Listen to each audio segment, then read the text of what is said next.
आलसी तितलियां। एक सुंदर फलों का बगीचा था जिसमें कई तरह के फूल थे। उन फूलों पर ढेर सारी तितलियां मंडराती रहती थी। उसी बगीचे के किनारे एक बड़ा सा पेड़ था जिसमें दो आलसी तितलियां रहती थी। वो दोनों इतनी आलसी थीं कि वो अपना काम दूसरों पर डालती रहती थी। एक बार दोनों बहनों को बहुत भूख लग रही थी। तब गोरी तितली काली तितली से कहती है, अरे ओ काली, मुझे बहुत भूख लग रही है, जा जाकर कुछ खाने को ले आ। क्यों, तुम्हारे हाथों में मेहंदी लगी है जो भोजन ढूंढने मैं जाऊं? तुम खुद जाओ और ढूंढ कर ले आओ। वैसे मुझे भूख नहीं लग रही, मेरा तो सोने का मन कर रहा है। तो मैं तो चली सोने। यूं काली तितली वहां से चली जाती है। गोरी तितली बेचारी अपने मन में सोचती है, ना बाबा ना, मेरा भी बिल्कुल मन नहीं है बाहर जाने का। देखती हूँ शायद कोई आ जाए। यूं गोरी तितली सोच ही रही थी कि उनकी पड़ोसन रंगीली तितली वहां आती है। अरे गौरी, क्या बात है, आज तुम दोनों बहनें फूल लेने नहीं आई? क्या बताओ रंगीली बहन, काली की तबीयत ठीक नहीं है, वो सो रही है और उसकी देखभाल करते करते मैं थक गई। बहुत भूख भी लग रही है। वैसे काली को यूं अकेले छोड़कर नहीं जा सकती ना। क्या हुआ काली को, सब ठीक तो है ना? रुको, मैं अभी तुम्हारे लिए फूल लाती हूँ। रंगीली तितली तुरंत जाकर कुछ फूल लाती है। जैसे ही वो फूल गौरी को देने वाली थी कि काली तितली वहां आ जाती है और गौरी के हाथों से फूल लेते हुए कहती है, तुम्हारा बहुत बहुत शुक्रिया रंगीली तितली, वो कमजोरी की वजह से आज बाहर नहीं जा पाई। ये देखकर गोरी तितली को बहुत गुस्सा आता है और वो कहती है, अरे काली तितली, वो फल रंगीली ने मुझे दिए थे, तुम्हें नहीं। देखो मैं बीमार हूँ, इसीलिए रंगीली फल मेरे लिए लाई है। अरे काहे की बीमार, कैसी बीमार, बंद कर अपनी नौटंकी, ये फूल मेरे हैं। ये दोनों झगड़ने लगते हैं।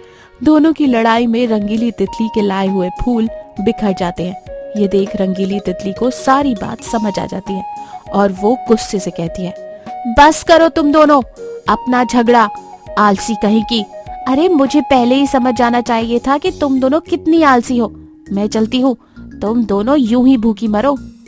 रंगीली तितली वहां से चली जाती है। वो दोनों यूं ही भूखे रह जाते हैं पर बाहर जाने के लिए तैयार नहीं थे। कुछ देर बाद रंगीली तितली फिर से आती है और दोनों से कहती है, ठंडी हवाएं शुरू होने वाली है, जल्दी से तुम लोग किसी गर्म जगह पर चली जाओ। ये कहकर रंगीली तितली वहां से चली जाती है। तब गोरी तितली कहती है, अरे ये रंगीली तितली खुद तो परेशान होती ही है और दूसरों को भी परेशान कर देती है। हाँ, पहली बार तुमने सही बात कही है। पता नहीं इस रंगीली तितली का क्या होगा। देखो मौसम कितना सुहाना है और ये पागल कह रही है कि ठंडी हवाएं शुरू होने वाली हैं। चलो छोड़ो उस पागल की बातें, मुझे आराम करना है। हाँ, मुझे भी। ये दोनों रंगीली तितली की बातों को अनसुनी करके आराम करने चली जाती हैं। कुछ देर बाद धीरे धीरे ठंडी हवाएं चलनी शुरू हो जाती हैं। लगता है ठंडी हवाएं शुरू हो रही हैं। अरे कुछ नहीं, बस थोड़ी ही देर में सब ठीक हो जाएगा। ठंडी हवाएं और भी तेज होने लगती है। हे भगवान, मुझे बहुत ठंड लग रही है। काली तितली जल्दी कुछ करो, नहीं तो हम इस ठंडी हवा में मर जाएंगे। मैं क्यों कुछ करूं, तुम करो। वैसे हमें रंगीली तितली की बात सुन लेनी चाहिए। ठंडी हवाएं और भी तेज हो रही थी। दोनों की हालत खराब हो रही थी पर दोनों अपनी जगह से हिलने को तैयार ही नहीं थे।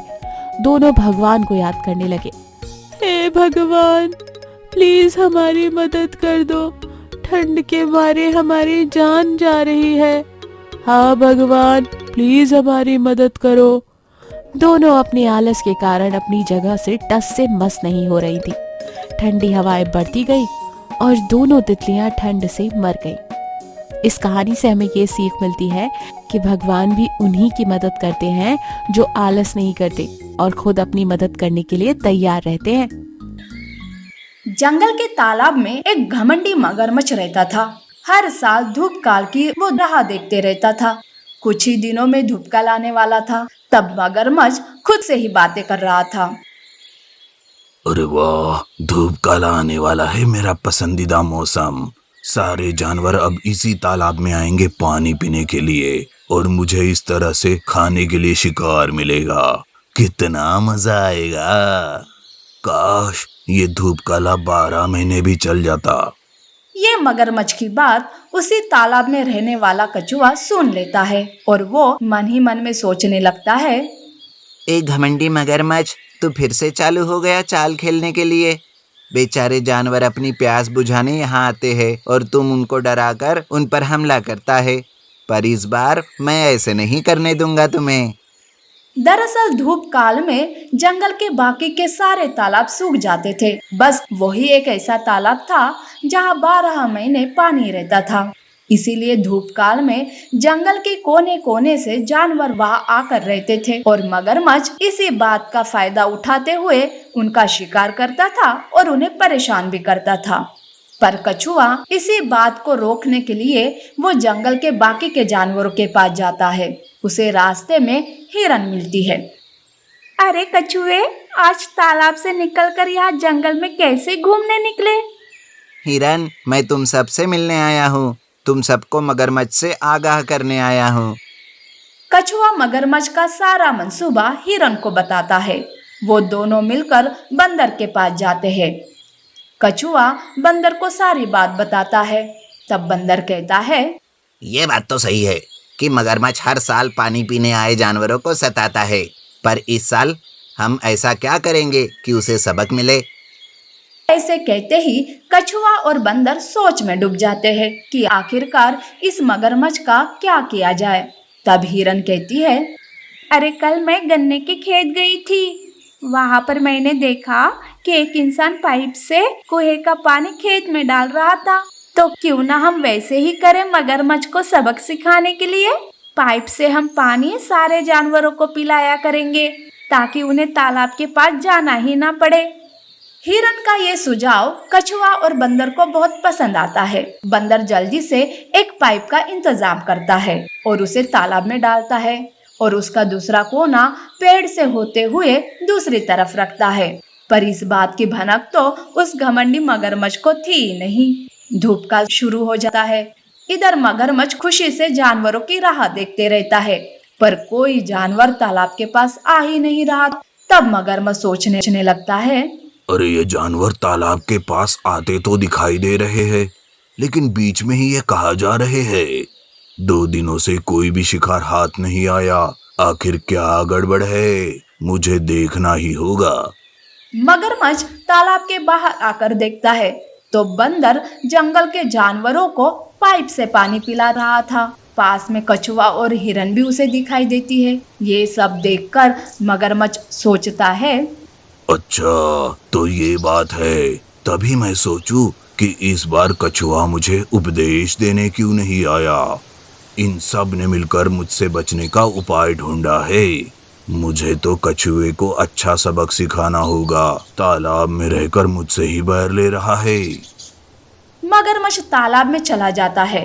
वो जैसे ही कछुए को तालाब में आते हुए देखता है, तब मगरमच्छ कछुए को रोकते हुए कहता है, रुक जाओ कछुए वहीं पर।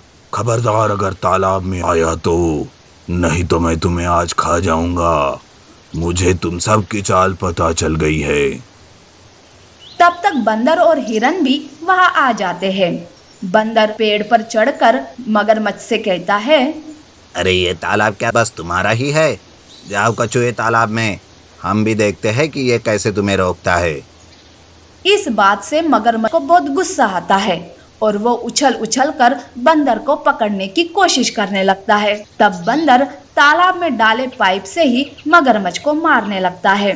मगरमच्छ थोड़ा घायल हो जाता है। अब वो बंदर को छोड़कर हिरन के पीछे पड़ जाता है। हिरन भागते हुए एक गड्ढे के पास आकर खड़ी हो जाती है। अब तुम्हें कौन बचाएगा मेरे हमले से? ऐसा कहकर मगरमच्छ हिरन पर छलांग लगाता है, पर उसी वक्त हिरन वहां से साइड हो जाती है और मगरमच्छ सीधे गड्ढे में गिर जाता है। इस तरह से मगरमच्छ गड्ढे में गिरकर वही मर जाता है और बाकी के जानवरों की समस्या ही दूर हो जाती है। अगर मगरमच्छ ने गुस्से पर नियंत्रण किया होता और शांत रहता तो आज वो मारा नहीं जाता था।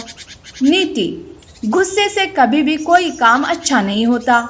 हमें अपने गुस्से पर नियंत्रण करना सीखना चाहिए।